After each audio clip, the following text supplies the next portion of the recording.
firman Tuhan direnungkan, diperkatakan, dibicarakan, dituliskan, diajarkan, diikatkan, ditinggalkan dalam hati-hati. Ada nggak contohnya pecinta Alkitab? Ini udah kesuruhan suami saya. Mana buktinya kalau orang cinta Alkitab itu jenius?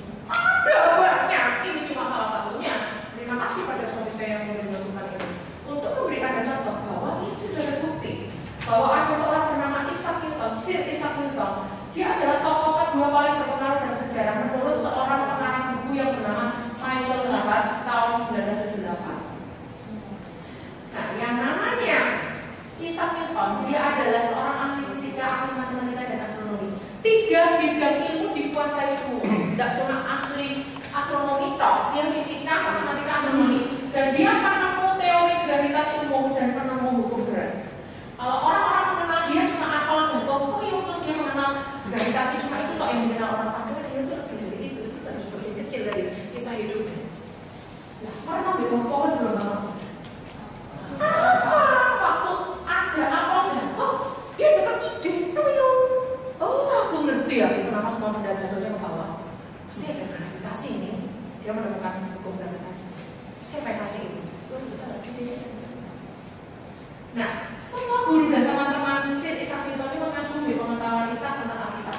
Dan pengetahuan Isaac tentang Alkitab itu tetap mengesankan orang-orang di sekitar sampai dia dewasa. Cuma aku yang kecil banget. Nah, dikatakan Newton mengasihi Allah dan mempercayai firman Allah. Dia menulis ini. Aku tuh percaya banget kalau Alkitab itu firman Allah dan ditulis oleh orang-orang yang memperoleh wahyu.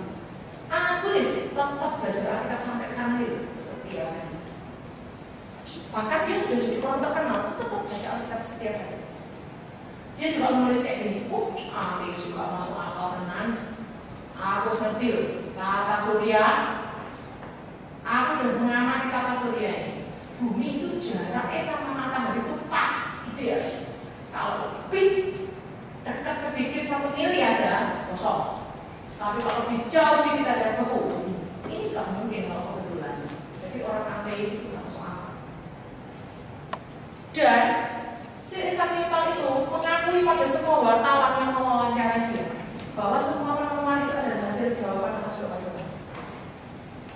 Seorang ahli penemu yang luar biasa, dia mengakui penemuannya adalah hasil dari doa. Doa itu adalah gelombang apa cara ini? Pada saat dia berdoa, dia bayangin Tuhan, aku pengen tahu kenapa apa kok jatuh ke bawah, buku semua kok jatuh ke atas, apa kok Tuhan? Apa masalahnya apa? Penasaran aku Tuhan, dia berdoa. Waktu dia duduk di bawah pohon, apa? Ngerti ya? Dapat ide. Nah, terjawablah pertanyaan yang tadi, kenapa untuk membuat anak-anak jenius harus dikasih firman? Karena kalau firman Tuhan masuk, pikiran Tuhan masuk, kecerdasan Tuhan masuk, gampang, fisika, astronomi, matematika, no problem. Lama modalnya aja dari Tuhan, lo kepinterannya. Belajar jahit, oke. Belajar masak, oke. Waktu saya nikah saya nggak bisa masak air aja kosong. Masak air aja kosong, saudara. Lupa mati itu sampai itunya caranya itu rusak dong. Serius, terus suami saya stres waktu awalnya. Nggak sama saya ngepel kakak saya udah nikah duluan. Si D manggil si D. Kamu kan juga sama saya, masa stres aku jadi orang nggak harus masak ini apa ini? Kakak tuh bilang gini, kamu idiot apa enggak? Enggak lah. Kalau kamu nggak idiot, kamu pasti bisa masak. Kakak saya bilang gitu. Tapi dia benar juga ya. Kalau aku nggak idiot, mau soal masak aja nggak bisa. Udah, suami atau beli resep. Beli resep segini seberapa? Banyak, kecil-kecil banyak. Masak sehari-hari ini modek. Apa nasi goreng apa semua. Tiap hari rumah mertua saya tetangga itu, Bu, modek apa bumbunya apa resepnya ini. Belanja kalau nggak ada balik ke mertua saya lagi. Bu, bahannya nggak ada, ganti masak lain. Belum aja setahun aja. Setelah setahun saya udah pintar. Ganti bu, mertua saya nyicipin makan saya. Kok snacknya enak ya, Grace? Rasanya apa? Iya, ganti mertua saya nanya saya. Ya saudara. Mau belajar masak, belajar jahit, belajar musik, belajar komputer, belajar apa saja gampang. Kalau Anda isi firman, kecerdasan dari Tuhan itu membuat hal-hal yang lain itu gampang. Contohnya adalah Salomo dan Yesus. Salomo dalam Amsal 4 ditanamkan oleh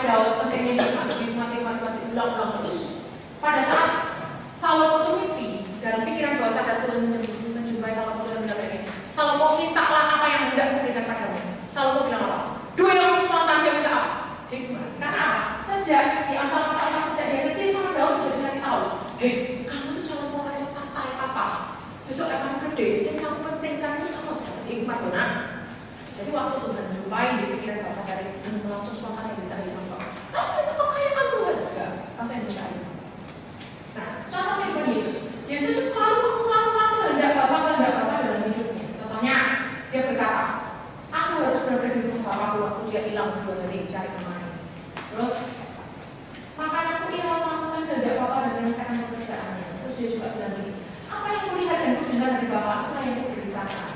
Dia juga bilang, siapa saudara dari ibu yang mereka yang melakukan kehendak Bapa. Kita ini mau melakukan kehendak kita Maria semua.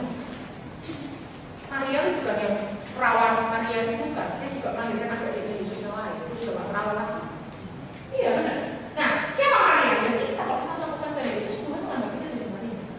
Nah, siapa yang bisa melakukan masuk dalam kerajaan surga? Ialah mereka yang melakukan kehendak Bapa, bukan yang berseru-seru Tuhan terus, bukan itu yang melakukan kehendak Bapa. Nah, apa itu kehendak Bapa bagi Yesus? Di dalam Yohanes 6 ayat 40 dikatakan kehendak Bapa bagi Yesus adalah supaya Yesus menyelesaikan karya keselamatan dan karya kebangkitan. Nah, karena Yesus itu pulang-pulang udah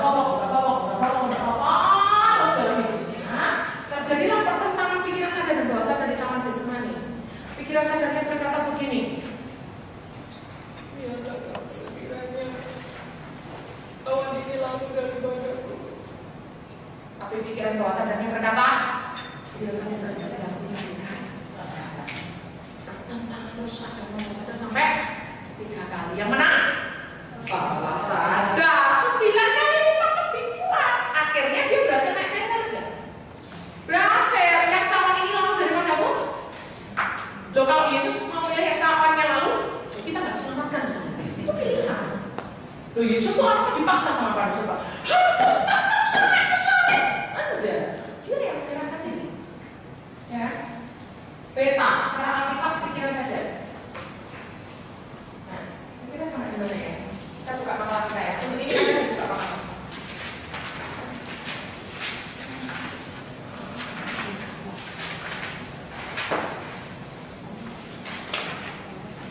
Kombinasi derajat juga. Nah, 7.6. 7.6 ya. Oke, 7.6. Otak mamalia baru. Kayaknya ada nggak deh? Kita ya lihat dulu ya.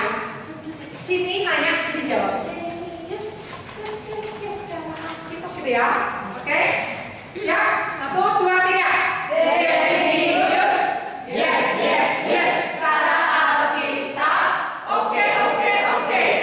Jenius. Yes. Secara dunia. Oke. Ada di sini yang tanya, sini yang jawab. Jenius. Secara Alkitab. Oke. Jenius. Yes. Secara dunia. Nah, sekarang kita masuk ya. Mari sekarang sama lagi. Otak mamalia baru, pikiran sadar. Ini kita pikiran sadar otak kanan sama otak kiri diisi berpikir positif. Saya kasih saudara melihat 7.6. 7.6 ini saya bikin kotak-kotak. Halo, 7.6 saya bikin kotak-kotak. Ini adalah bagannya. Bagan itu kayak gambarnya. Yang atas ini kan otak berpikir ya, otak kanan kiri. Yang tengah ini sistem limbik, yang bawah batang otak. Nah, nanti dalam penjelasannya, ini di bawahnya ini penjelasannya semua. Tapi kalau Anda bingung, kembali ke kotak sini. Tapi yang saya jelaskan mulai bawah. Ya.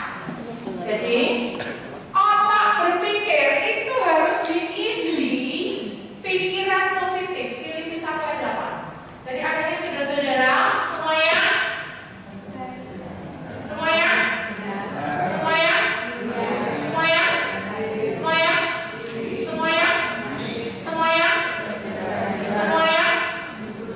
dan pikirkanlah semuanya itu. Orang dunia menemukan positive thinking. Otak kanan otak kiri diisi pikiran positif.